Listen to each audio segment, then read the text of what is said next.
Hi students, वेदाउट्स में आपका स्वागत है।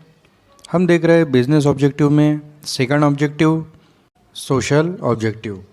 उसके 6 मेन पॉइंट्स है, उसे जान लेते हैं। पहला पॉइंट है सप्लाइंग क्वालिटी प्रोडक्ट, दूसरा है अवॉइडिंग अनफेयर ट्रेड प्रैक्टिस, तीसरा है एम्प्लॉयमेंट जनरेशन, चौथा है वेलफेयर ऑफ एम्प्लॉय, पांचवा है help to solve social problem और छठा है contributing to welfare of society. तो चलिए अब इसे थोड़ा सा विस्तार में भी जान लेते हैं। Supplying quality product, every business has to provide quality product to its customer. Quality means combinations of purity, safety, durability and utility. इसका मतलब है गुणवत्तापूर्ण प्रोडक्ट अपने ग्राहकों को बेचना। हर एक व्यावसायिक को गुणवत्तापूर्वक प्रोडक्ट ही अपने ग्राहकों को बेचना पड़ता है। जैसे कि बेचने से पहले उसकी गुणवत्ता की पूर्णतः जांच कर लेना, वह अपने कस्टमर को, जो अपने ग्राहक हैं, उनके लिए वो सुरक्षित है या नहीं, इसकी जांच कर लेना। वो स्थायी है या नहीं, स्थिर है या नहीं, उसकी उपयोगिता, इसके भी बारे में जांच कर लेना। तो चलिए इसे अब थोड़ा मराठी में भी जान लेते हैं। दर्जेदार उत्पादनांचा पुरवठा, प्रत्येक व्यावसायिकाला त्याच्या ग्राहकाला दर्जेदार वस्तू पुरवाव्या लागतात। त्याला आपण असे म्हणू शकतो की वस्तू विकायच्या आधी तिची गुणवत्ता तपासून घेणे, ती वस्तू ग्राहकासाठी सुरक्षित आहे की नाही हे तपासून बघणे, तिचा नियमित पुरवठा होतोय की नाही हे तपास, आणि तिची उपयोगिता संयोजन करणे इत्यादी। सेकंड टॉपिक है avoiding unfair trade practice. Unfair trade practice like black marketing, misleading advertisement, wrong measurement etcetera should be avoided. It is important for survival and growth of business unit. चलिए अब इसे थोड़ा जान लेते हैं। अनुचित व्यापारिक व्यवहारी से बचना, जिसे कह सकते हैं व्यापार में हो रही कालाबाजारी से बचना, जैसे झूठे विज्ञापनों को लोगों को देना, वस्तु योग्य प्रमाण में जो उस पर लिखित है उन सभी से बचना, क्योंकि व्यवसाय में प्रगती में यह बाधा पहुंचाते हैं। चला याला आता मराठीतून जाणून घेऊया। अयोग्य व्यापार पद्धतीला टाळणे, ज्याला आपण काळा बाजार म्हणू शकतो, त्याला टाळणे।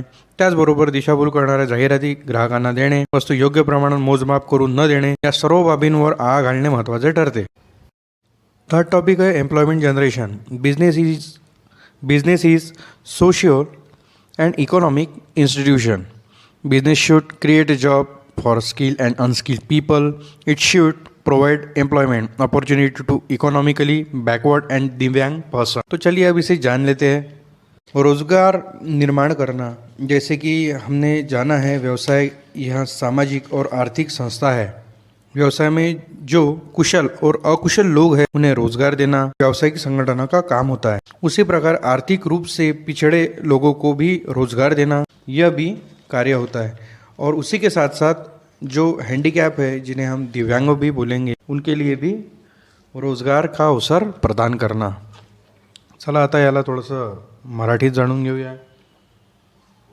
जसे आपल्या सर्वांना माहीत आहे, व्यवसाय ही एक सामाजिक संस्था आहे आणि त्याचबरोबर आर्थिक देखील आहे। व्यवसायामध्ये कुशल आणि अकुशल लोकांकरता रोजगार निर्माण केले पाहिजे। त्याचबरोबरीने आर्थिकदृष्ट्या दुर्बल लोकांना आणि दिव्यांगांना देखील रोजगार निर्माण करून द्यायला हवे।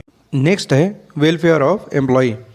Skill and unskilled worker are the part of the society. So if employees are properly taken care of, it bring welfare to the society. This can be achieved by providing fair and regular remuneration, good working condition, impartial personnel, policy, offering incentive etc. तो चलिए अब इसे भी जान लेते हैं।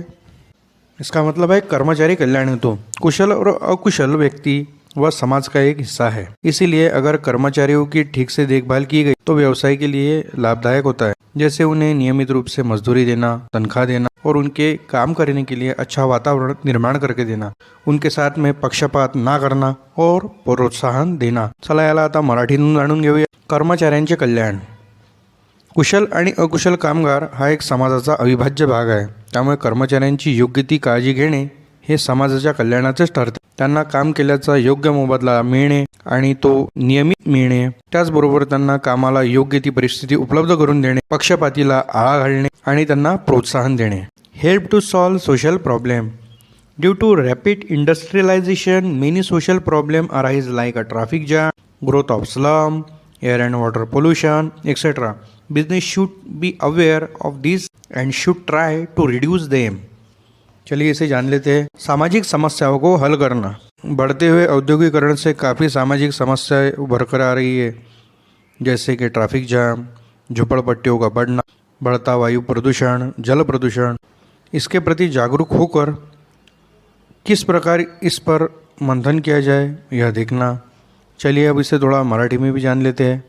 वाढत्या औद्योगिकरणामुळे भरपूर से सामाजिक प्रश्न वर येत आहेत, जसे की वाढता traffic jam, air and water pollution, झोपडपट्ट्यांची वाढ। प्रत्येक व्यवसायाने हे कमी कशा प्रमाणात होईल याच्यावरती देखील विचार करायला हवा। और लास्ट टॉपिक है contributing to welfare of the society. Business house should take care of general welfare of the society. For that they should give donation for good causes, offering scholarship for higher education. चलिए अब इसे थोड़ा जान लेते हैं। समाज के कल्याण के लिए योगदान देना। व्यावसायिक संगठनों ने समाज के कल्याण पर विशेष ध्यान देना जरूरी है, जैसे जहाँ पर ज़रूरत है वहाँ पर पैसे देना, उच्च शिक्षितों के लिए छात्रवृत्ती देना। यह एक सामाजिक परिवर्तन की ओर कदम होगा। चला याला आता मराठीतून जाणून घेऊया। समाजाच्या कल्याणाकरता योगदान देणे। व्यावसायिक संघटनांना समाजाच्या कल्याणाकडे खूप लक्ष द्यावे लागते, म्हणजे जिथे जरुरीचे आहे तिथे देणगी देणे, उच्च शिक्षणाकरता शिष्यवृत्ती देणे इत्यादी।